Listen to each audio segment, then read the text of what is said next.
हरिः ओम् श्रीगुरुभ्यो नमः। हरिः ओम्।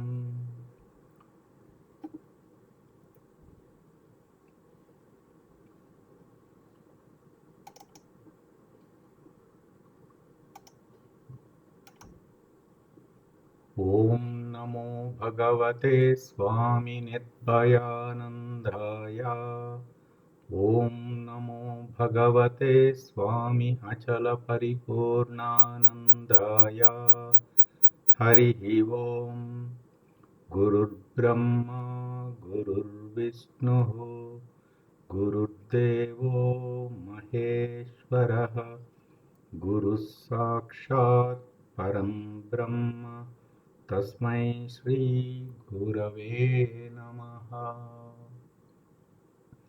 ब्रह्मानन्दं परमसुखदं केवलं ज्ञानमूर्तिं द्वन्द्वातीतं गगनसदृशं तत्त्वमस्यादिलक्ष्यम् एकं नित्यं विमलमचलं सर्वधी साक्षिभूतं भावातीतं त्रिगुणरहितं सद्गुरुं तं नमामि।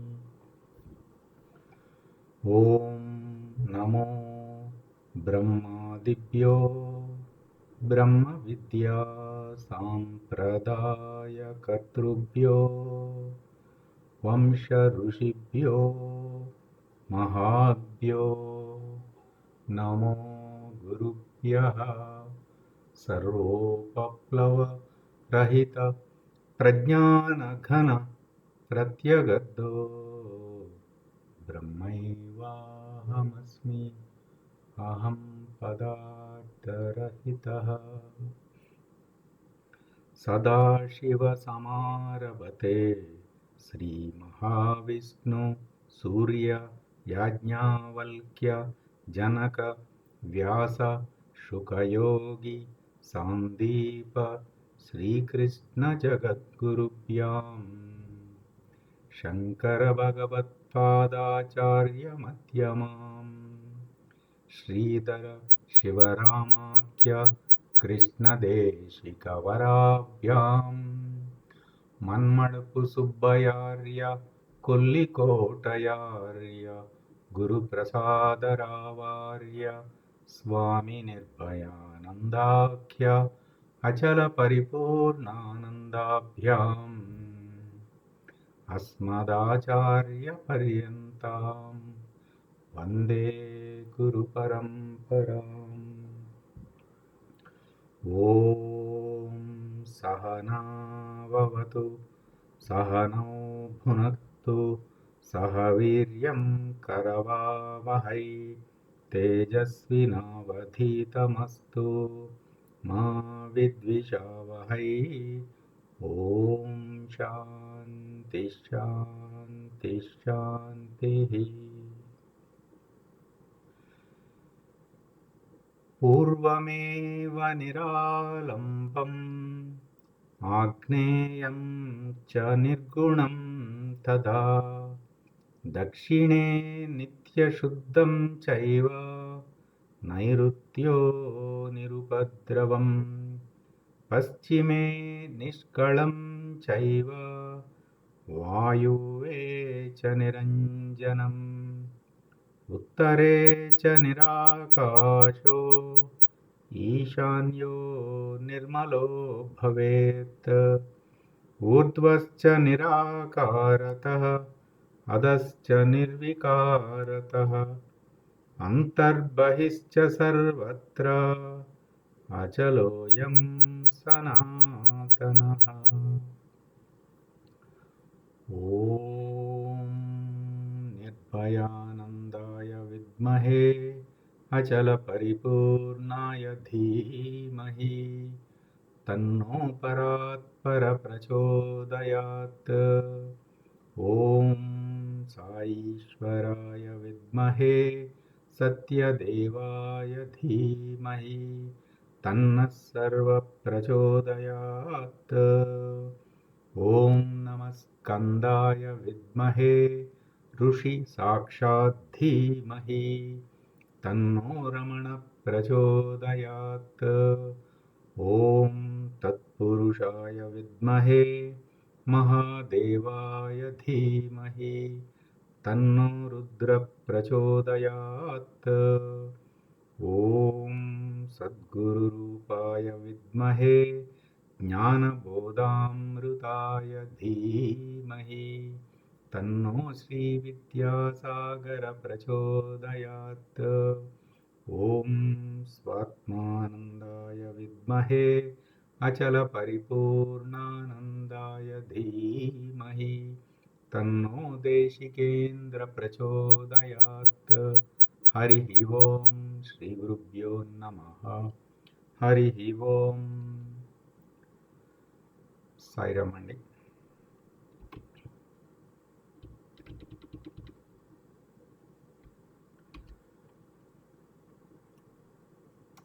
మనము ఆత్మబోధ 2వ శ్లోకము సాధనా చతుష్టయ సంపత్తి మననం చేసుకుంటున్నాము.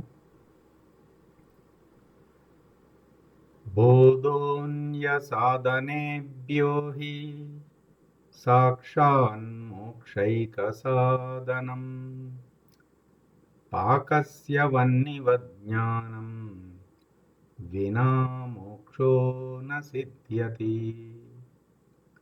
ఈ శ్లోకంలో ఆత్మబోధను మించిన ఆత్మబోధకు అన్యమైన సాధనములు మోక్షమును అందించలేవని, ఆత్మబోధ సాక్షాత్ మోక్షమునకు సాధనము, జ్ఞానము మోక్షమునకు సాధనము అని, వంట చేసుకోవడానికి అగ్ని మిగతా పదార్థములన్నీ ఉన్నప్పటికీ అగ్ని లేకపోతే ఎట్లా వంట అవ్వదో అట్లా జ్ఞానం లేకపోతే అవ్వదని ఇందులో చెప్పినప్పుడు, అది మనము సాధనా చతుష్టయ సంపత్తి దగ్గరికి వచ్చేసరికి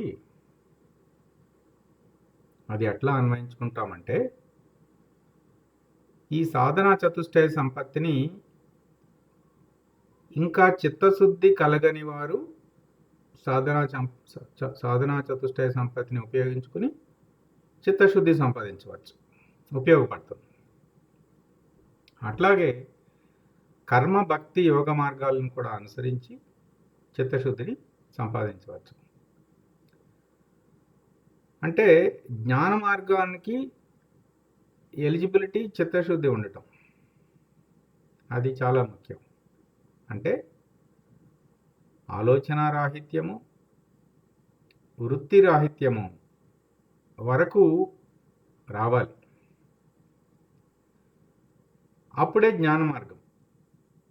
అందుకని ఆరంభ దశలో పెద్దలు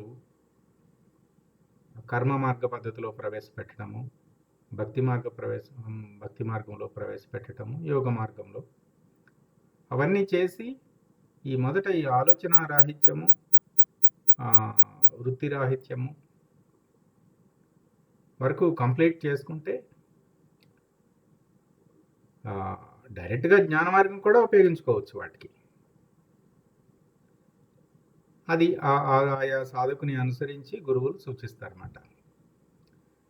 ఇదే సాధనా చతుష్టయ సంపత్తిని అప్పటికే చిత్తశుద్ధి కలిగిన వారు ఆత్మనిష్ట కొరకు ఉపయోగించుకోవచ్చు. ఆత్మనిష్ట అప్పటికే ఆత్మనిష్ట స్థితిలో ఉన్నవారు బ్రహ్మనిష్ట కొరకు ఉపయోగించుకోవచ్చు. ఇట్లా పైకి ఇదే సాధన చతుష్టయ సంపత్తి. అంటే ఇక్కడ మనకి ఇచ్చిన ఈ నిర్వచనాలు జ్ఞాన మార్గానికి అనుగుణంగా ఇచ్చారు. నిన్న మనము చెప్పుకున్నాం ఈ రెండు ఎందుకు మనము ఈ సాధనా చతుష్టయ సంపత్తిని మనము ఈ సంపదని మనము కూడబెట్టాలని మనం ఎందుకు అనుకుంటున్నామంటే ఇది మన లక్ష్యమైన మోక్షానికి అవసరం. అట్లాగే ఆ లక్ష్యం ఎక్కడి నుంచి వస్తుందంటే ఈ నిత్యానిత్య వస్తు వివేకం వలన వస్తుంది.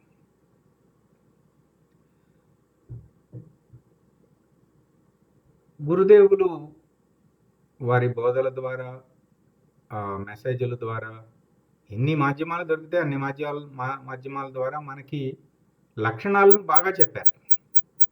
అలాగే లక్ష్యం కూడా చాలా స్పష్టంగా మన సత్సంగ సభ్యుల్లో చాలామందికి ఉన్నది. అయితే మరి మనము గుర్తించలేకపోవటానికి, ఉండలేకపోవటానికి కారణము సామర్థ్యం. అంటే ఈ రెండు సామర్థ్యం అన్నమాట. ఇదేమో ఎందుకు, ఎలా, ఇదేమో సామర్థ్యం.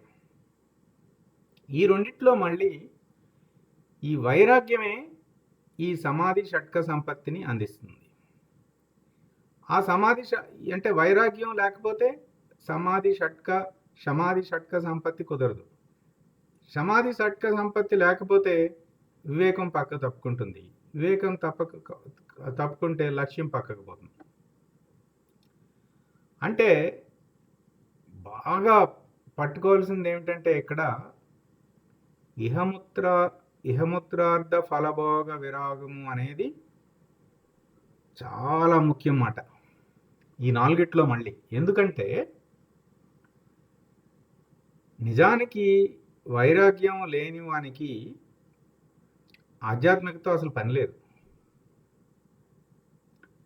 మామూలు మాటల్లో సిద్ధాంత రాద్ధాంతాలు గొడవలోకి వెళ్లకుండా ఏమిటి వైరాగ్యం అంటే విరాగం, వైరాగ్యం. ఈ ప్రపంచం నాకు దుఃఖాన్నే ఇస్తుంది. అయితే అనుభవించి కానీ నిర్ణయం తీసుకోవటం, లేదు ఇతరులు అనుభవిస్తే చూసి నిర్ణయం తీసుకోవటము, లేదు ఏదన్నా శాస్త్రవాక్యం, గురువాక్యం చూసి నిర్ణయం తీసుకోవటం, ఎట్లాగైనా అవ్వచ్చు. అంటే ఒక నిర్ణయం చేయాలన్నమాట. నా ప్రపంచము నాకు దుఃఖాన్నే ఇస్తుంది, తత్కాలవత్తు సుఖం ఇచ్చినట్టుగా కనిపిస్తున్నప్పటికీ అది దుఃఖాన్నే ఇస్తుంది. ఈ నిర్ణయం మనకి కలగలేదనుకోండి, అంటే పైకి ఊరికే చెప్పినప్పటికీ లోపల ఎక్కడో కొంచెం అందులో ఉన్న దాన్ని ఆనందించటం మనకి మన లోపల ఉన్నది. దీనికి భగవాన్ రామకృష్ణులు చక్కని ఉపమానం చెప్పారు. ఏమన్నారంటే, ఒంటె ముళ్ళకంపలు తింటుంది. ముళ్ళకంపలు తింటూ ఆ ముళ్ళకంపలు చాలా బాధిస్తాయి, దాని నోటిని రక్తం కారుతూ ఉంటుంది. ఆ ఒంటె అనుకుంటుందంట, ఆ ముళ్ళకంపలలో ఉన్న ముళ్ళకంపలలో రక్తం ఉన్నది, అది చాలా బాగుంది అని ఆనందిస్తుందంట ఆ రుచిని. చూడండి, ఒకవైపు అది బాధిస్తుంది, నెప్పుడుతుంది ఒంటికి, కానీ ఆపిందా? ఆపలేదు. అందులోనే ఆనందాన్ని అనుభవిస్తుంది. పైగా ఎట్లా? యథార్థం తెలుసుకోకుండా ఆ రక్తము ఆ ముళ్ళకంపలో నుంచి వచ్చింది, బాగుంది అని. గురువు గారు ఇదే ఉపమానాన్ని, కుక్క ఒక ఎముకలో ఏమీ ఉండదు, కానీ దానికి బాగా కొరుకుతుంది. దానికి ఎంతగా కొరుకుతుందంటే దానికి కూడా రక్తం వస్తుంది అన్నమాట. ఇప్పుడు మనము ఈ ఉపమానం విన్నప్పుడు అనిపిస్తుంది ఒంటె కుక్క అజ్ఞానంతో చేశాయని. కానీ మనం జాగ్రత్తగా మనని మనము చూసుకుంటే మన జీవనంలో ఈ 40 ఏళ్ళు, 50 ఏళ్ళు, 60 ఏళ్లలో మనం ముళ్ళకంపలు నవ్వలేదా? ఎముకలు నవ్వలేదా? ఎన్ని ఎండమావులు ఎమ్మట మనం తిరిగి అందులోనే ఆనందం ఎత్తుక్కోలేదా? ఎత్తుక్కోవడం కాదు, ఆనందం లేని ఆనందాన్ని అనుభవించేసాం కూడా.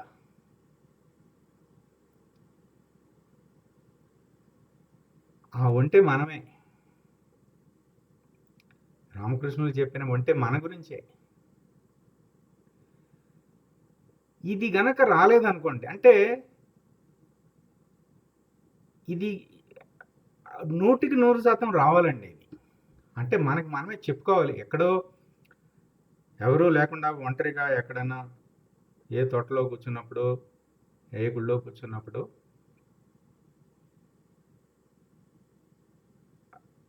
ఈ ప్రపంచం నాకు దుఃఖాన్ని ఇచ్చింది. ఇంతవరకు నేను పాటించిన జీవనం నాకు దుఃఖాన్ని ఇచ్చింది. ఇది సరైనది కాదు అని ఒక నిర్ణయం తీసుకోవాలండి. నిర్ణయం తీసేసుకోవాలి.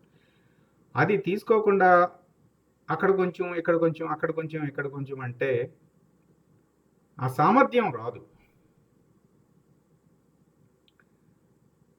ఎందుకంటే జ్ఞాన మార్గంలో అలాగే చాలా మనకి అడ్డంకులు వచ్చినప్పుడు ఆ అవరోధాలని అధిగమించే సామర్థ్యం రావాలి కదా. మరి వైరాగ్యం లేకపోవటమే. గురువు గారి పని ఆయన చేసేశారు. ఆయన లక్షణాలు చెప్పేశారు, నిత్యానిత్య వస్తు వివేకం చెప్పేశారు, మోక్ష మార్గంలో ప్రవేశపెట్టేశారు. కానీ మన పుస్తకాన్ని మనమే చదువుకోవాలి.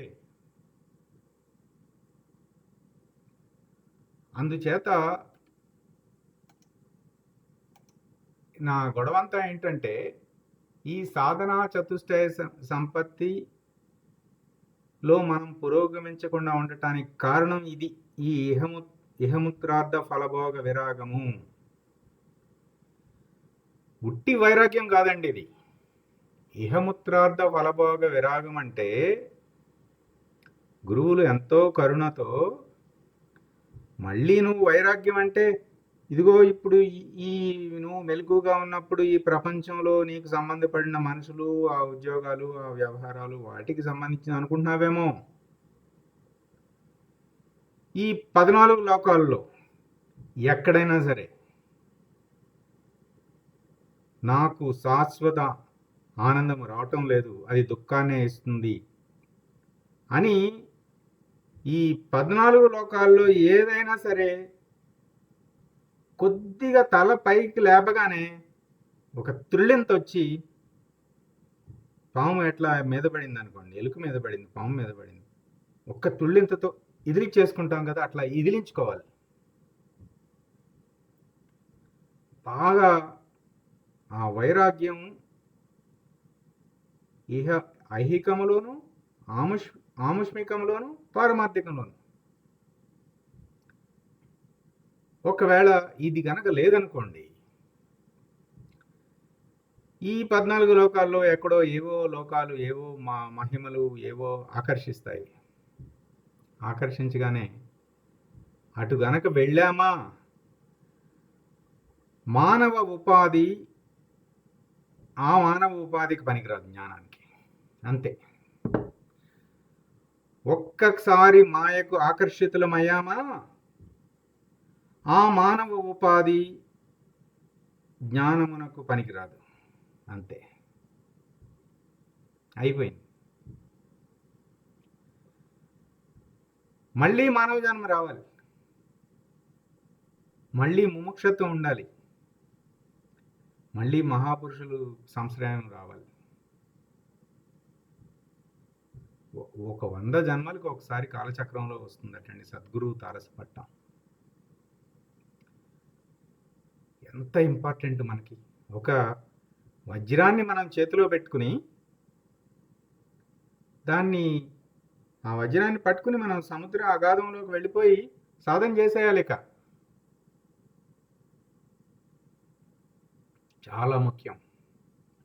ఇక్కడ ఏమిటండి పాయురింద్రియం. ఏమిటండి పాయురింద్రియం? అవసరం లేని అన్ని వదిలేస్తుంది కదా, విసర్జించేస్తుంది కదా. మనమంతా వదిలేయటమే కదా. ఆలోచనలు వదిలేసేయి, ఈ వృత్తుల్ని వదిలేసేయి, వాసనలను వదిలేసేయి. బంధమే లేదను, బంధం బంధాలు వదిలేయటం కాదు, అసలు బంధం అనేది లేదని గుర్తించటం. బంధరాహిత్యం అంటే బంధము లేదని గుర్తించటం, బంధములను వదిలేయటం కాదు. అక్కర్లేనివి వదిలేయటం అంతే.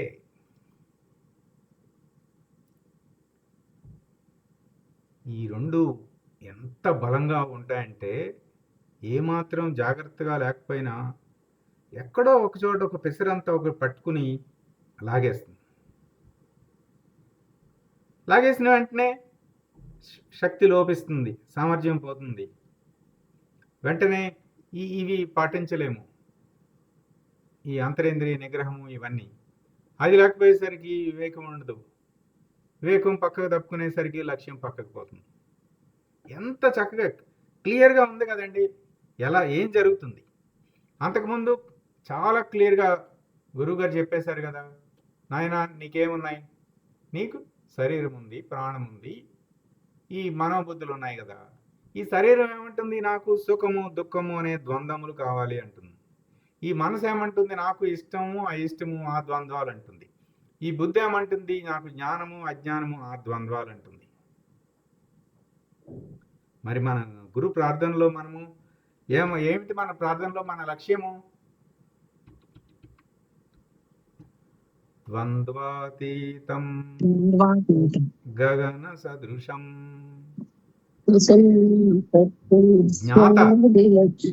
జ్ఞాత ప్రకాశం కదా, అది ద్వంద్వాతీతం అయినప్పుడు కదా.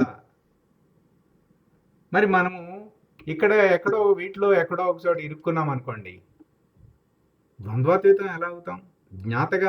జ్ఞాతను ఎలా గుర్తిస్తాం? జ్ఞాత ప్రకాశిస్తున్నాడు కానీ గుర్తించలేకపోతున్నాం. కానీ ఈ శ్లోకంలో ఉన్న 8 గురువాక్యాలని మనము ఆచరణలో పెట్టాలి. క్లియర్గా చెప్పేశారు. శరీర ప్రాణ మనోబుద్ధులు గుర్తించే మనం ఇప్పుడు ఏం గుర్తిస్తున్నాము, ఆ సాధన ఏంటి? బాహ్యేంద్రియాలను అంతర్ముఖం చేయాలి, ఇష్టాయిష్టాలను సమత్వంలోకి తీసుకురావాలి. స్వరూప జ్ఞానం లక్ష్యం దిశగా మనసుని పని చేయించగలిగితే వదిలేస్తుంది. ఏది ప్రధానమో ఉంచాలి, ఏది అప్రధానమో వదిలేయగలగాలి. ఆ ఇచ్ఛాశక్తి, ఆ సంకల్పం మనం చేస్తున్నాం కదండి రోజు.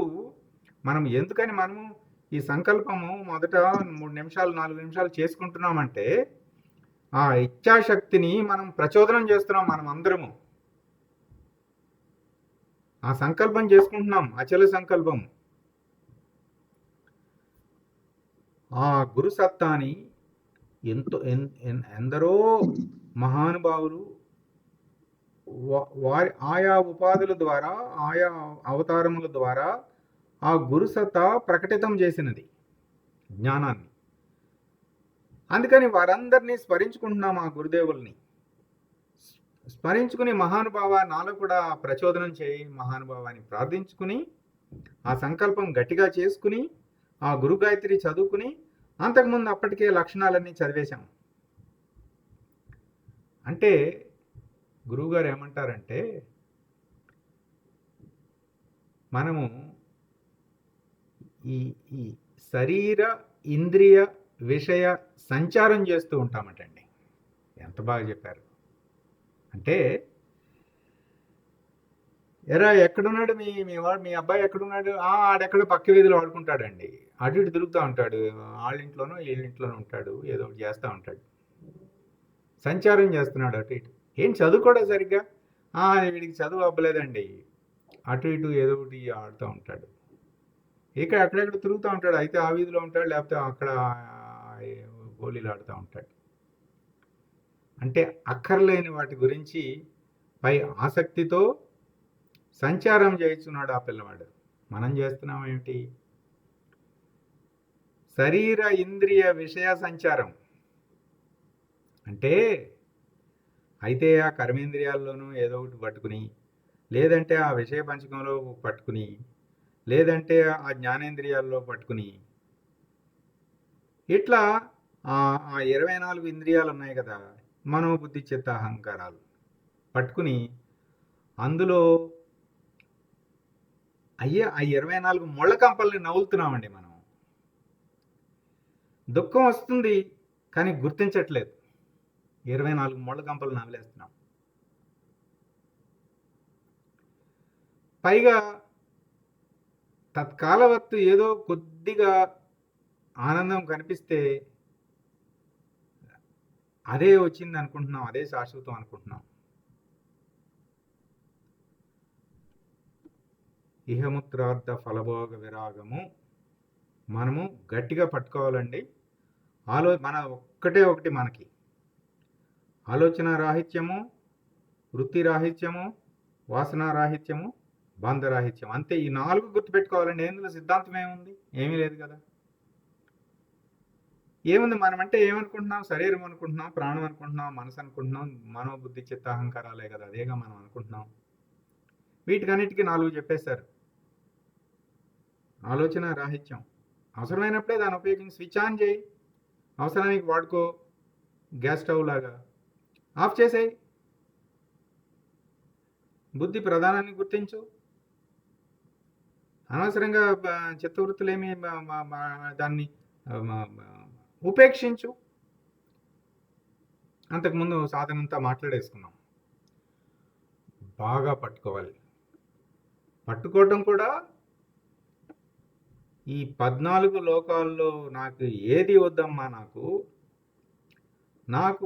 నన్ను నీ చెంతకు చేర్చుకో తల్లి అని ఆ జగన్మాతకు విన్నవించుకోవాలి. నువ్వు నన్ను ఆడిస్తున్నావు, నాకు అర్థమైంది. ఆ బొమ్మిచ్చి ఆడిచ్చావు, ఇవి కొమ్మిచ్చి ఆడిచ్చావు, నాకు అర్థమైంది. ఇవన్నీ నేను విసిరేస్తున్నాను. చూడండి, పిల్లవాడు కాసేపు ఆడుకుంటాడు, వాళ్ళమ్మ వంట చేసుకోవడానికి ఆడుకున్నాడు, ఆడుకొని అని చెప్పి ఇస్తుంది.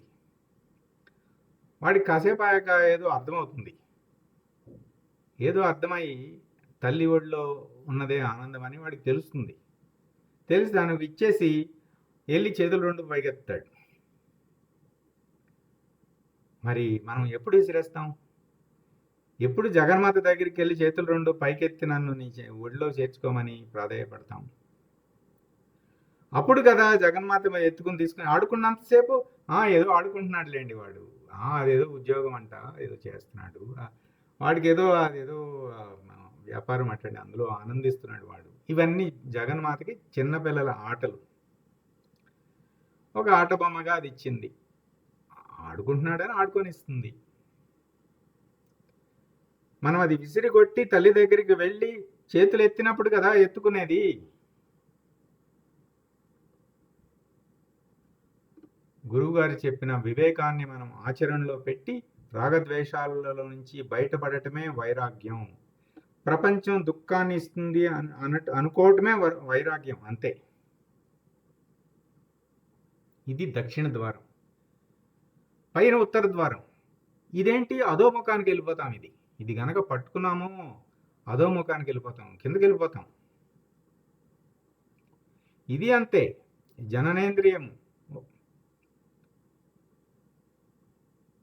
ఈ 2 చాలా జాగ్రత్తగా ఉండాలి.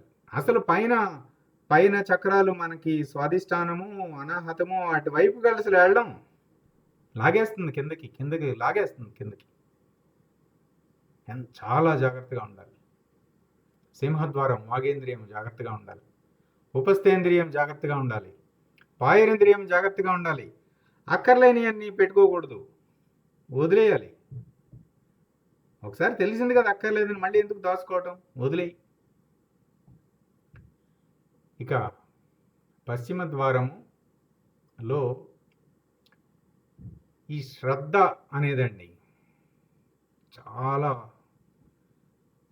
ఈ శ్రద్ధలో కూడా మళ్ళీ సాత్విక శ్రద్ధ, రాజసిక శ్రద్ధ అంటే చాలా గ్రేడ్స్ ఉంటాయన్నమాట.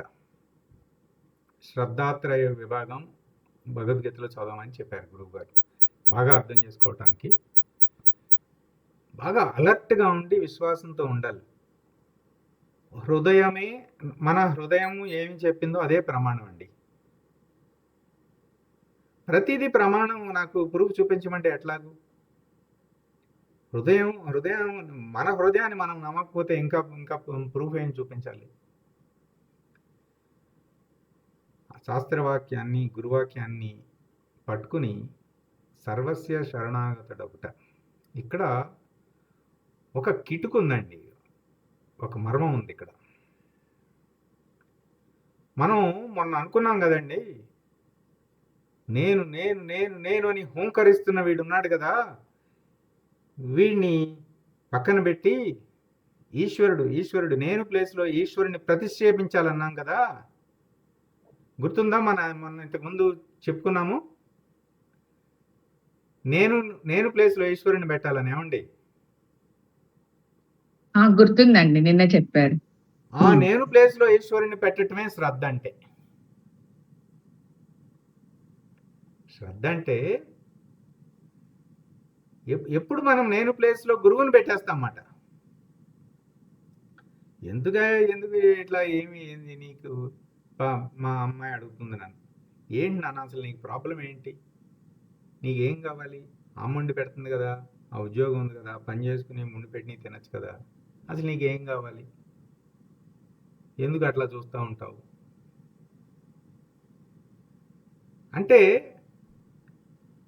ఆ ప్రపంచము దుఃఖాన్నే ఇస్తుంది అన్న నిర్ణయం ఆ పరిణతి చెందితేనే వస్తుంది. అది అప్పుడే తెలుస్తుంది ఇది ఎంత ఫ్యూటైల్ అని చెప్పేసి. ఫ్యూటైల్, ఉపయోగం లేనిది ఇవన్నీ. అప్పుడు ఎప్పుడైతే గురువుకు మనము సర్వస్య శరణాగతుడొకట అనేదా శరణం నాస్తి కదా, త్వమేవ శరణం మమ, ఆ గజేంద్ర మోక్షంలో లాగా వస్తే, పోతన భాగవతంలో ఎంత చక్కగా వర్ణించారంటే, గురువు రైమని వస్తారంట. రైమని ఎంతగా వస్తారంటే పరిగెత్తుకుంటూ వచ్చేసి అటు లక్ష్మీదేవిని గదని అన్నిటినీ వదిలేసేసి వచ్చేయటం. అలా సర్వస్వ శరణాగతి అన్నప్పుడు అప్పుడు ఏంటంటే చిత్తశుద్ధి వచ్చేసింది, ఆలోచనలు లేవు, వృత్తులు లేవు, చిత్తశుద్ధి వచ్చేసింది. ఆల్రెడీ అంతరేంద్రియాలను లోపలికి తిప్పేశాం. అహం లేదు. అహం లేనప్పుడు ఉన్నది జ్ఞాతే. జ్ఞాత దైవీ ప్రకటన జరుగుతూ ఉన్నది. ఎప్పుడైనా కొత్తగా అలలు లెగిస్తే అక్కడే దాని వెంక చూస్తున్నాం, అది ఆగిపోతుంది. చూడగానే అది ఆగిపోతుంది. ఏమైనా స్పందించవలసిన ఏమైనా సంఘటనలు ఘటనలు జరిగితే, జానకిరామ శాస్త్రి గారి తత్వం ఉంది కదా, కోటి ఘటనలు ఉంది కదా, అది ఏమీ ప్రతీకారేచ్ఛ లేదు, ప్రసన్న చిత్తుడై ఉండటం. చిత్తశుద్ధి వచ్చేసింది ఇక్కడికి. ప్రసన్న చిత్తుడై అనగానే చిత్తశుద్ధి వచ్చేసింది. చిత్తశుద్ధి లేని శివ పూజలేలా వచ్చేసరికి ఏమైంది, ఇక్కడ అహం ఒక్కటి మిగిలిందండి. శమము దమము ఉపరతి తితిక్ష అయ్యేసరికి మనము ఈ శరీర ప్రాణం మనోబుద్ధి చిత్తములను దాటేశామండి. అహం ఒక్కటి ఉండిపోయింది. అక్కడ దానికి ఒక మొటికాయ కొట్టి, నేను కాదు నీవేనయ్యా, నేను కాదు నీవే, అంతయు నీవే, నేను కాదు నీవు, గురువు గురువు గురుకృప గురుకృప గురుకృప గురుచరణం, అంత గురు శరణం అంటే నేను ప్లేస్లో గురువుని పెట్టేశాం. ఒక్కసారి నేను ప్లేస్లో గురువు పెట్టేస్తే ఇక గురువు టేక్ ఓవర్ చేసేస్తారు. ఇక ఆ గురు సత్తా టేక్ ఓవర్ చేసేస్తుంది. అది జరిగేసరికి సమాధానము స్వప్రకాశ. అప్పుడే ఉంది, అహం లేదు, అహంకారం లేదు, ఉన్నది గురువే అంటున్నాము, ఉన్నది నీవే అంటున్నాము. అప్పుడు అక్కడ ఏముంది? ప్రకాశమే ఉంది. అక్కడ ఇక్కడ గురువు గారు అన్ని స్థాయిల వారికి అన్వయమయ్యేటట్లుగా వేశారన్నమాట. స్వప్రకాశ లక్షణం చేత మొదట జ్ఞాతని గుర్తించటము, ఆ తర్వాత కూటస్థుడిని గుర్తించటము, ఆ తర్వాత ఈ జ్ఞాత ఆ కూటస్థుడు ఒక్కడే అని గుర్తించటము. అది అసలు సమాధానం అని చెప్పారు. అంటే ఆ సమాధానం వచ్చే వరకు వెళ్ళాలి. ఇది ఇట్లా జరిగితే అప్పుడు మనకి సమాధి షట్క. మనము ఈ శ్లోకం నేర్చేసుకున్నామంటే మనం ఇక ప్రతిరోజు ఆచరించాలి. ఇది నిన్న మనం ఆల్రెడీ మాట్లాడుకున్నాం. అడుగడుక్కి నిజంగా మనం సిన్సియర్గా నిజాయితీగా మన ఆత్మసాక్షి లోపల గురువు ఉన్నాడు, మన గమనిస్తున్నాడని పెట్టుకుంటే క్షణానికి అడుగడుక్కి ప్రశ్న వస్తుంది, ఎట్లా ఏం చేయాలి ఇప్పుడు నేను, ధర్మ సంకటం వచ్చేస్తుంది. ఏంటి ఇప్పుడు నాకు పరిస్థితి? ఎట్లాంటి నిర్ణయం తీసుకోవాలి? కత్తి మీద నడకలాగా సాగుతుంది అప్పుడు జ్ఞాన మార్గం. కఠోరమైన నిర్ణయాలు తీసుకోవాల్సి వస్తుంది. నిర్ణయం తీసుకున్నాక దాని మీద నిలబడాల్సి వస్తుంది. ఎటువంటి ద్వంద్వములు లేక సాక్షిగా నిర్ణయం తీసుకుని, అందుకనే గురువులు కఠినంగా ఉంటారు. ఎందుకంటే అంత నిర్ణయం మీద నడుస్తుంది.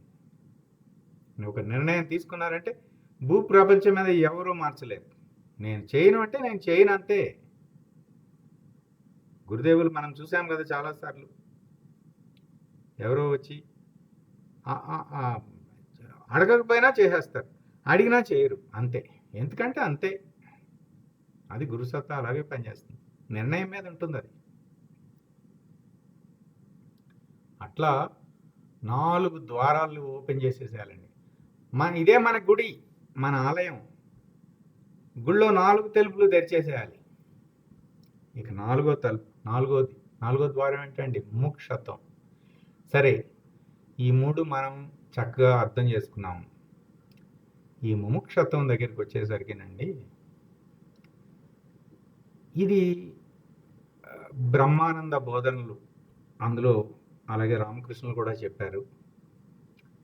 అంటే మనందరికీ మోక్షమే కావాలి, కానీ తీవ్ర మోక్షేచ్ఛ అన్నారు చూడండి. ఇక్కడ తీవ్ర మోక్షేచ్ఛ వేరు, అలాగే కొంచెం మంద మోక్షేచ్ఛ వేరు, మళ్ళీ కొంచెం మధ్యలో మధ్య రకంగా ఉంటుందన్నమాట. తీవ్ర మోక్షము, మంద మోక్షం. ఏమిటండి? మంద మోక్షేచ్ఛ అండి. మంద మోక్షేచ్ఛ అంటే బాగా తక్కువ. మధ్యమ మోక్షేచ్ఛ అండి రెండోది. కొంచెం మధ్య అంటే 50-50 మాట.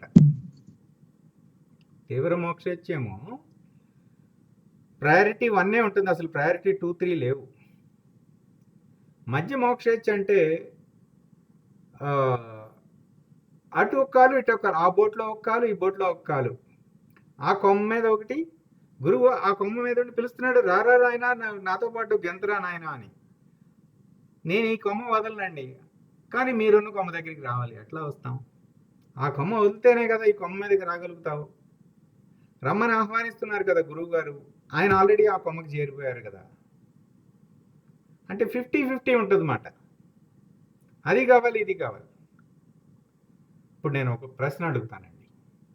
చాలా చీకట్లో నడుస్తున్నాము. కొద్దిగా ఆ పౌర్ణమి వెలుగు కొద్దిగా ఏదో కనిపిస్తుంది, పూర్తిగా లేదు. ఏదో రోడ్డు మీద కొంచెం మెలికలుగా ఏదో కనిపించింది.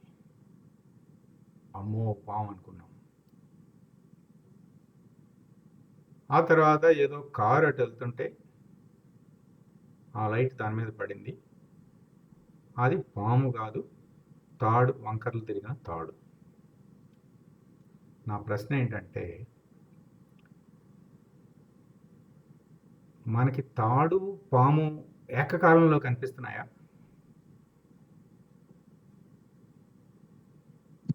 లేదండి. అవునండి. ఏకకాలంలో కనిపిస్తున్నాయా? బాగా ఆలోచించి చెప్పండి.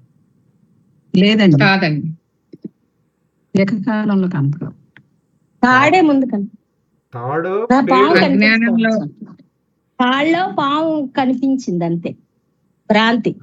మీకు తాడు మీకు పాము కనిపించినప్పుడు తాడు కనపడలేదు. ఆ క్షణానికి పాము కనపడలేదు.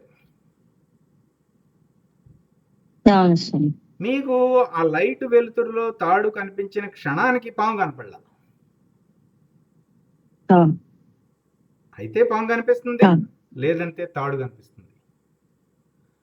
రెండు కనపడవు. రెండు కనిపించే క్షణం లేదు అసలు.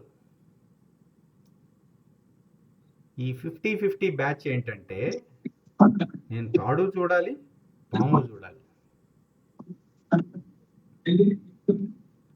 ఎట్లా కుదురుతుంది? జ్ఞానం వస్తే జ్ఞాత ప్రకాశం ఉంటుంది. జ్ఞాత ప్రకాశం ఉంటే ప్రపంచం ఉండదు.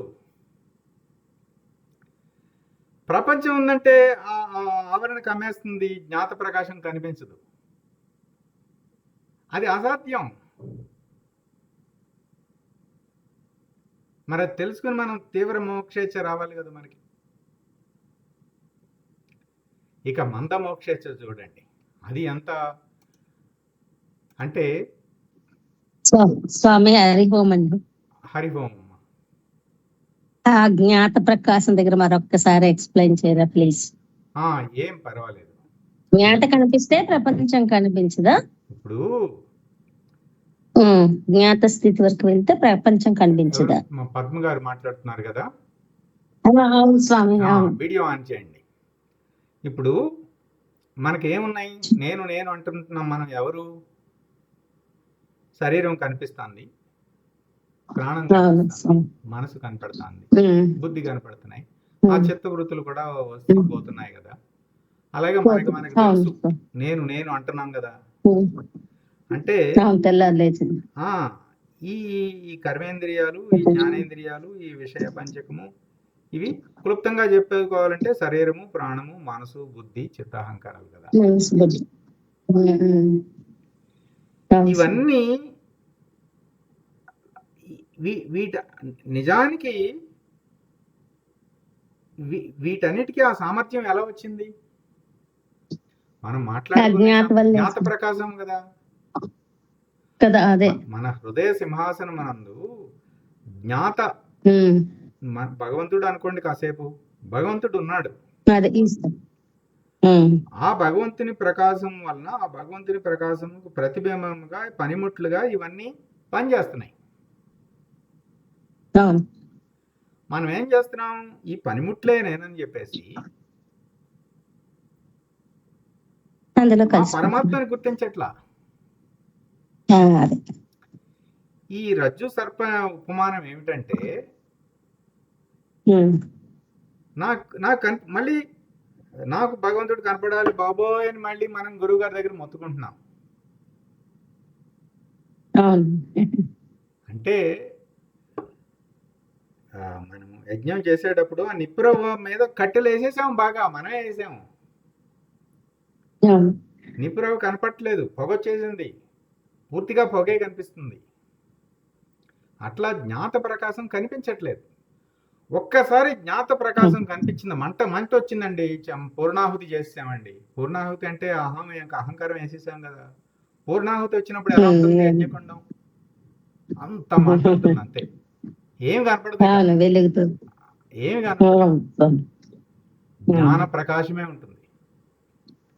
అంటే జ్ఞాన ప్రకాశాన్ని దర్శించినప్పుడు ప్రపంచం వాడికి లేదు, ఎవరికి లేదు? జ్ఞాత ప్రకాశం కనిపించిన వాడికి లేదు. ఆ పక్కన ఎవరో ఇంట్లో వాళ్ళు చూస్తూ ఉంటారు, వాళ్ళకి అన్నీ ఉన్నాయి. జ్ఞాత ప్రకాశం కనిపించిన వారికి ఉన్నాయి. గురువుగారి దగ్గరికి వెళ్ళాం, జ్ఞాత ప్రకాశంగా వెళ్ళాం. మనం చూసిన వెంటనే వచ్చాడు వీడు, తయారై వచ్చాడు వీడి జ్ఞాతకు వచ్చి, వీడికి బ్రహ్మాండ పంచీకరణ అని చెప్పాలి.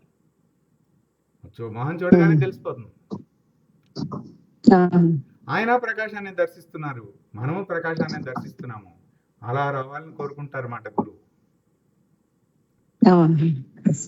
మనం అట్లా చేస్తున్నామా? లేదు. సత్సంగానికి వెళ్ళి మళ్ళీ వచ్చి మళ్ళీ మొత్తం బురద పూసేసుకుని ఒక మహానుభావులు ఏమని చెప్పారంటే, నన్ను చాకల వాడిని చేసేసారు మీరంతా అని శిష్యులతో అన్నారు. ఒక సత్సంగానికి రావటం, మొత్తం మకిలి అంతా గురువులు బురద అంతా కడిగేసి మళ్ళీ పంపించటం, మళ్ళీ ప్రపంచంలో తిరిగేసి మళ్ళీ మొత్తం వేసుకుని రావటం. నన్ను ధోబీని, వాషర్మ్యాన్, చాకలాడిని చేసేసారు. మరి గురువుని అట్లాగనే మనం ఉపయోగించుకోవాల్సిందండి. అంటే ఏకకాలంలో రెండు కుదరదండి. ప్రకాశ దర్శనం అయితే ప్రపంచం ఉండదు, ప్రపంచం కనిపిస్తే జ్ఞాత ప్రకాశం గుర్తించం. ఇది అయ్యేది కాదు. అది తెలుసుకోవాలి మనం. అది తెలుసుకుని ఈ 4వ ద్వారం ఉన్నది కదా, ఉత్తర ద్వారం, తీవ్ర మోక్షేచ్ఛతో ఉండాలండి. సదా దృష్టి ఉమ్. బ్రహ్మరంధ్ర స్థానంలో నిలకడగా ఉండాలని చెప్పారు. భూమధ్యం. ఎందుకంటే కేవలాత్మ లక్ష్యంతో చెప్పారండి ఈ సాధన చతుష్టయం. కనీసం ఆజ్ఞాచక్రం వరకు దృష్టిని ఆజ్ఞాచక్రం మీదే నిలపాలి. బొట్టు పెట్టుకునే చోటే దృష్టిని నిలపాలండి. మనం మాట్లాడుతున్నా, బాత్రూమ్కి వెళ్తున్నా, వంట చేస్తున్నా, ఉద్యోగం చేస్తున్నా, ఏ చివరికి ఈ శరీరం పడిపోతున్నా సరే దృష్టి మాత్రం భూమధ్యం మీదే ఉండాలి. అంతే. అంతటి వైరాగ్యం ఉండాలి, అంతటి నిగ్రహం ఉండాలి. అప్పుడు ఆ సామర్థ్యం వస్తుంది. అంతటి తీవ్ర మోక్షేచ్ఛ ఉండాలి. ఇటు వివేకం నిత్యము మనము వల్ల వేస్తున్నాం కదా, బాగా వంట పట్టాలి మంచి వివేకాలు. అప్పుడు కదా ఇది జ్ఞానాలయం అయ్యేది. ఆ జ్ఞానాలయం నందు దైవత్వము ప్రకటితమయ్యేది. ఆలయంలో ఈశ్వరుడు ఎవరప్పుడు? ఇవన్నీ అయ్యాయండి. ఆలయంలో ఈశ్వరుడు ఎవరు? నేనే. అంతే. నేనే అవుతాను కదా స్వామి. అంతే. అది ఓకే. సాధనా చతుష్టయ సంపద అంటే ఇది. ఓకే.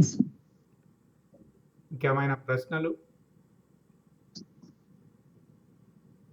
లేదు స్వామి. హరి ఓం. చాలా ముఖ్యం.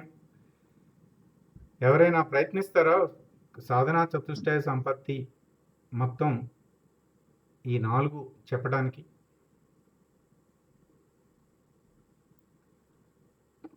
నేను అడుగుతాను ఎవరినైనా.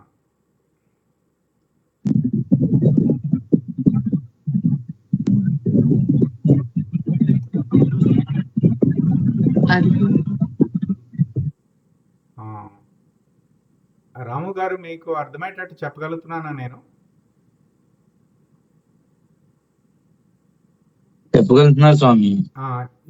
చెప్తారండి. సాధనా చతుష్టయ సంపత్తిలో నిత్యానిత్య వస్తు వివేకంలో మనం ఏమి బాగా పట్టుకోవాల్సిన ప్రాణప్రదమైన పదం ఏమిటి, మాట ఏంటి?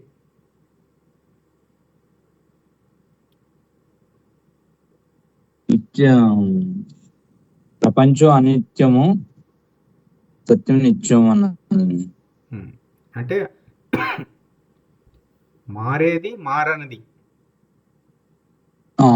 మారేది అనిత్యము, మారనిది సత్యము, నిత్యం. సారీ, ఆ మారనిది జ్ఞాత ప్రకాశం. మారేది మిగతా అన్ని, మిగతా 24 ఈ శరీర ప్రాణ మనోబుద్ధులు ఇవన్నీ. అంటే బాగా ఇవన్నీ మనకి బాగా మననం. అంటే ఇప్పుడు ఆత్మబోధ గురువాక్య మననం కదా మనం చేస్తున్నాము. శ్రవణ మనన నిధిధ్యాస కదా ఈ మన సత్సంగం. మన లక్ష్యం ఏమిటండి? ఇంతకుముందు గురువు గారు చెప్పినప్పుడు వినేసాము, ఇప్పుడు మళ్ళీ వింటున్నాము. దాన్ని ఏదైతే పట్టుకోవాలో అది మననం చేసుకోవాలి. అది ఆ మాటని నిక్షిప్తం చేసుకోవాలి, జీర్ణం చేసుకోవాలి, వంట పట్టాలి మనకి. వైరాగ్యం పైన ఎవరైనా ఎవరు చెప్తారు? సుజాత గారు మీరు చెప్తారా? వైరాగ్యం అంటే ఏమిటి?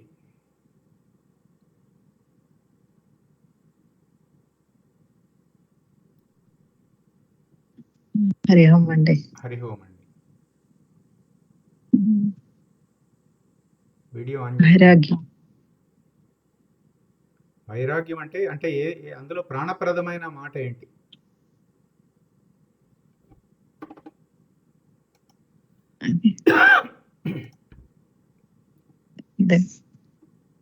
ఏదో ఒక మాట. అంతా మన వాళ్ళు, ఏమి పర్వాలేదు, మీకు అర్థమైంది చెప్పండి. చెప్పలేనండి. అంటే మీకు తోచినది. అంతా మన సత్సంగ కుటుంబమే అంతా. అంటే వైరాగ్యం అనగానే మీ మనసులోకి ఏ పదం వస్తుంది? ఏది వైరాగ్యం అంటే నాకు అంటే ఈ ప్రపంచంలో కనిపించిన ఏవి చూసినా నాకు అది ఏమీ లేనిది అని అనిపిస్తుందండి. దేని చూసినా ఇది కొంతకాలమే కదా ఉంటది, దాని గురించి ఎందుకు ఇంత ఆత్రం పడ్డాం అన్న భావన వస్తుందండి. అంటే దానివల్ల ఏమీ ఉపయోగం లేదు. అది ఉపయోగం లేదు వచ్చిపోయేది. వచ్చిపోయేది. అవునండి. అంటే అలాగే అనిత్యము ప్రపంచము అనిత్యము అనేది మీకు అనిపిస్తుంది. ఒక నిర్ణయం చేసేసారన్నమాట. అంతే. నాకు తెలీదండి, నాకు అలాగే అనిపిస్తుంది. ఎందుకు ఇంత పాకులాడింది ఏమీ లేని దానికోసం అన్న భావన అండి, అంతే. అంతే కదా, అది అది తెలుసుకోవటమే. మీరు చక్కగా చెప్పారు మీరు. ఆ నిర్ణయము మనకి కలగాలండి. ఏమిటి ఇప్పుడు గుర్తింపు కోసం ప్రాకులాట? ఎవరి దగ్గర గుర్తింపు? మన జీవితం ఒకసారి చూసుకుంటే మహా అయితే ఒక 50 మంది ఉంటారేమో, అంతే కదా, 100 మంది ఉంటారు. ఆ 100 మంది దగ్గర గుర్తింపు తెచ్చుకోవాలండి. పోనీ మనం కష్టపడి గుర్తింపు తెచ్చుకున్నాం, 100 మంది బతుకుంటారా చూడటానికి?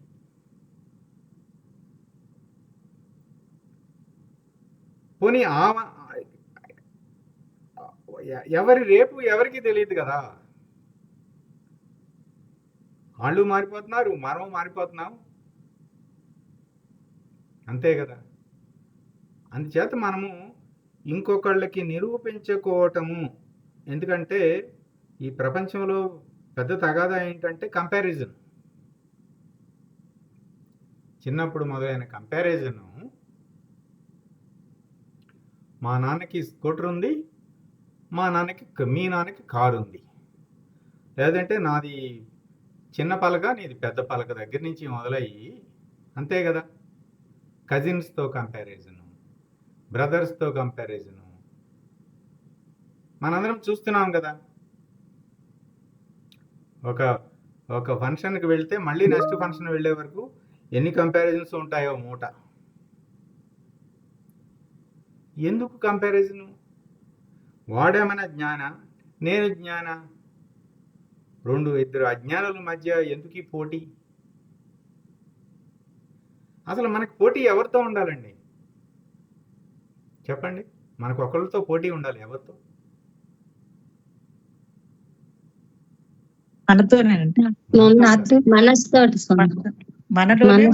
మనసును జయించాలనే పోతుంది. నిన్నటి మనతో ఇవాళ నేను పోటీ పడాలి, అంతే. నిన్నటి నేను అంత తీవ్ర మోక్షేచ్ఛ లేదు, మందంగానే ఉంది. ఈరోజు నేను తీవ్ర మోక్షేచ్ఛ. నేను మనతో మనం ఫైటింగ్, యూ అండ్ యూ మాట.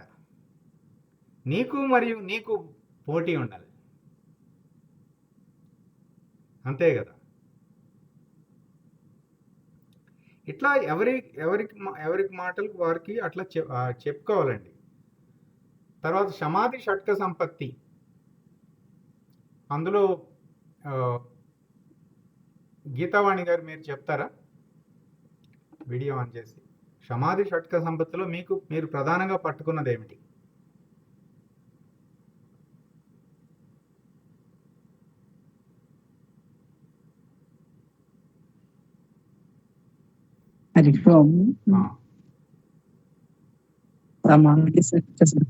అంతరేంద్రియ నిగ్రహం సమం. కొంచెం గట్టిగా చెప్పండి.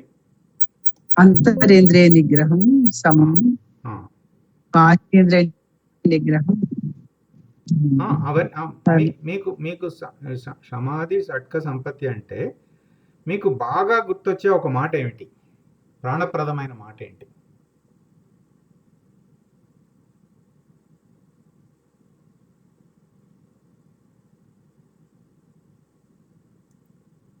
శమము, దమము, ఉపరతి, తితిక్ష, శ్రద్ధ, సమాధానము అన్నీ చెప్పుకున్నాం కదా. ఈ ఆరిట్లో ఏదైనా ఒక దాని గురించి చెప్తారా?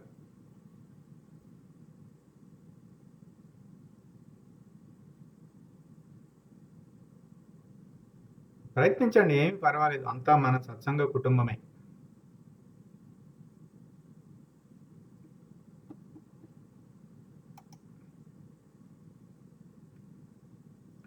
ఉమ్మగారు హ్యాండ్ రైజ్ చేశారండి. ఉమ్మగారు మీరు ట్రై చేస్తారా?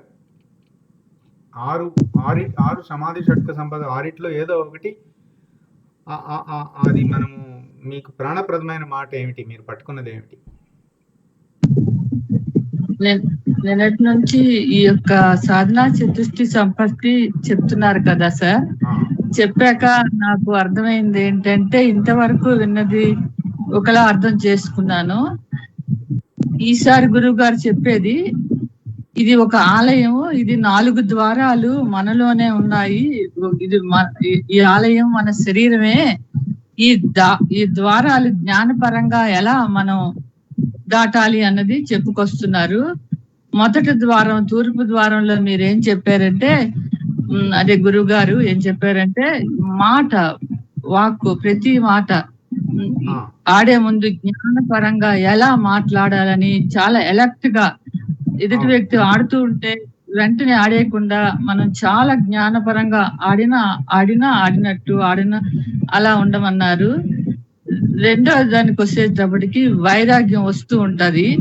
ఆ వైరాగ్యంలో మనం వైరాగ్యం తెచ్చుకోవాలా, తెచ్చుకుంటే వైరాగ్యంగా ఉన్న మనకి, ఈ వైరాగ్యంలో మనం చాలా సాధనలు చేస్తూ ఉంటాం కదా, ఈ యొక్క ధ్యానము, జపము, జ్ఞానం అన్ని నేర్చుకుంటాము. దాని ద్వారా ఒక సంపత్తి మనం సంపాదిస్తాము. ఆ సంపాదించిన ఈ ధనాలే కాకుండా మన సంపాదన ఈ జ్ఞాన మార్గానికి, ఈ యొక్క జపం ద్వారాగా, జ్ఞానం ద్వారాగా కొద్దో గొప్ప ఆ భగవంతుడు, ఆ గురువు మనకిస్తారు. దాన్ని చాలా జాగ్రత్తగా, విలువగా, చాలా జాగ్రత్తగా దాచుకోమని చెప్తున్నారు. అది చాలా ఇంపార్టెంట్. ఏదో కోపం వచ్చినా వెంటనే రియాక్ట్ అవ్వకూడదని ఒక కథ చెప్పారు. అలానే ఆనందం వచ్చి ఎవరో దీవించమంటే, ఏదో మనకి మీరేదో బొట్టు పెట్టుకుంటున్నారు, మీరు శివుడికి ఎప్పుడు ధ్యానించున్నారు, మాకు దీవించండి అంటే ఈశ్వర అనుగ్రహం అనే అలా ఉండాలే తప్పితే మనదంతా వాళ్ళకి ఇచ్చి వేస్ట్ చేయొద్దు అని చెప్పారు. అలా అర్థమైంది నుంచి నాకు. చాలా ముందుకు ప్రయాణం పంపించడానికే గురువు గారు ఈ క్లాసులో ఉంచారు అనుకుంటున్నాను. అక్కడ అలా ఆ లక్షణాలు గుర్తించగలిగాను. అలా లక్షణాలు గుర్తిస్తూ మనం ఈ అంతర్ముఖంగా వెళ్ళిపోతుంటాం కదా. ఈ మన ఏదైనా ఆలోచనలన్నీ బాహ్యంగా ఉన్న మనం అంతర్ముఖంలో ఉంటూ దైవానికి దగ్గర అవుతాం కదా. అక్కడ ఒక దివ్య శక్తి గురువు గారిలో ఎలా కనిపిస్తూ ఉంటారో, గురువు గారిని చూసి మనం ఎలా చూస్తే ప్రతి నడక, ప్రతి చూపు, ప్రతి మాట దివ్యత్వంతో అతను ఎలా వెలుస్తున్నారో, అలా మనల్ని కూడా గురువు గారు తయారు చేయడానికే మనకు చాలా ప్రయత్నిస్తున్నారు. అది తెలుసుకున్నాను. ఆ దివ్యత్వాన్ని మనం సంపాదించుకోవాలి. అలా మీరు ఒకటి చెప్తూ ఉంటే నేను సార్ కొంచెం ఇవాళ మాట్లాడాలని అనిపిస్తుంది. ఈ మధ్య అంతా నేను భయపడ్డాను సార్. అంటే ఇప్పుడు మీరు బాగానే వింటున్నారు. మనందరము, అంటే ఉమ్మగారు మనందరి తరపున చెప్పారు, కానీ మనందరము నాకేమనిపించిందంటే ఇంకా బాగా విచారణ, సాధన బాగా చేయాలండి. అంటే మంచిది, చక్కగా అందరము ప్రయత్నం చేస్తున్నాము. కాకపోతేనండి చివరి క్షణంలో మనం ఏ పుస్తకం చూస్తాము, ఇంత డీటెయిల్డ్గా ఆ క్షణానికి మనకి చెప్పగలుగుతామా? అందుకని ఒకటే గుర్తుపెట్టుకోండి, మనకి ఏదైనా అర్థమైంది అని మనం అన్నామంటే ఆ విషయం మీద ఏమీ పరిజ్ఞానం లేని వాడికి ఒక్క ముక్కలో చెప్పగలగాలి. మీ అబ్బాయో మీ స్నేహితులు ఎవరో ఒకళ్ళని పట్టుకుని ఒక్క ముక్కలో చెప్పగలగాలి. అప్పుడు మనకు అర్థమైనట్టు. ఇదేనండి, ఏమీ లేదు అని చెప్పగలరు. వైరాగ్యం ఏమీ లేదండి, ప్రపంచం దుఃఖం వేస్తుందని ఒక టిక్కు కొట్టేయాలి మనకు మనమే, అంతే. ఇట్లా ఆ రోజులు రావాలని అంటే మన ప్రయత్నం చేయాలి. కాకపోతే ఈ క్లాస్ కి వచ్చిన వెంటనే నేను చాలా భయపడ్డాను సార్. ఇది ఇక్కడ నాకు అర్హత లేదు కావాలా, ఇది చాలా పెద్ద హై లెవెల్లో చెప్తున్నారు. నేను చాలా బాధపడుతూ గురువు గారిని మనసులో తలుచుకున్నాను. ఇక్కడ అందరూ మాట్లాడగలుస్తున్నారు, నాకు సార్ అడిగినా ఒక్క మాట ఆడలేను. నాకెందుకు గురువు గారు మీరు ఇక్కడ పెట్టారు, ఇది ఈశ్వర అనుగ్రహంగా నన్ను ఇందులో యాడ్ చేశారా ఏంటి అని నేను నాలో ప్రశ్నించుకున్నాను. ఇప్పుడు తెలిసింది నాకు సాధనా సంపత్తి ద్వారా ఎందుకో గురువు గారు నన్ను ఇక్కడ ఉంచారు, నేను వెనక్కి వెళ్ళకూడదు. ఆ, నాకు తెలిసింది నేను ఆ. తెలుసుకోవాలి. అంటే ఒకటి గుర్తుపెట్టుకోండి అమ్మా, జ్ఞాన మార్గము ఆవేశం ఉద్వేగంతో జరిగే పని కాదు ఇది. అర్థమైందా? ఇది ఇప్పుడు ఎప్పటికప్పుడు జరిగిపోవాలి, నాకు బాగా ఉద్వేగంతో ఉన్నాను నేను, అట్లా అట్లా ఆ, జ్ఞాన మార్గం వల్ల ప్రశాంత చిత్తముతో ప్రసన్న చిత్తముతో ఒక్కొక్కటి విచారణ చేసుకుంటూ చిక్కుముళ్ళు తీసుకుంటూ ముందుకు వెళ్ళిపోతాం అన్నమాట.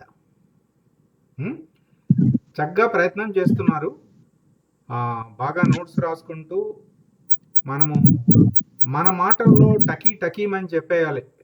ఇది నిత్యానిత్య వస్తువేగం అంటే ఇదండి, అంటే మామూలు మాటల్లో తేట తెలుగు మాటల్లో. ఎందుకంటే మనము చివరి క్షణానికి ఆ నిర్ణయంలో మనం ఉండాలండి.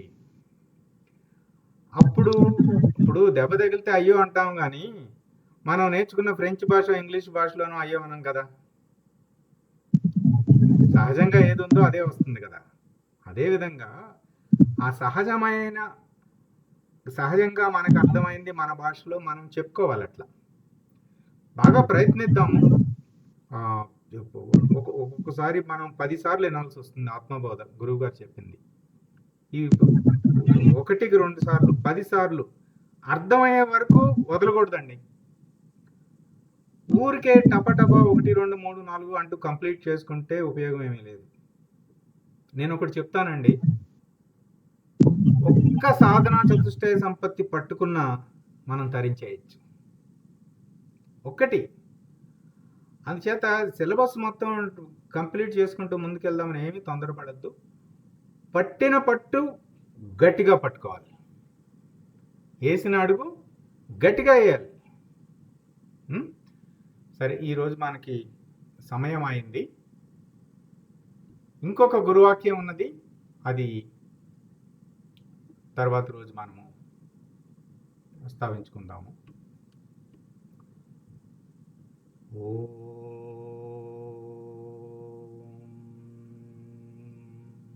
పూర్ణమద పూర్ణమిదం పూర్ణాత్ పూర్ణముదచ్యతే పూర్ణస్య పూర్ణమాదాయ పూర్ణమేవావశిష్యతే.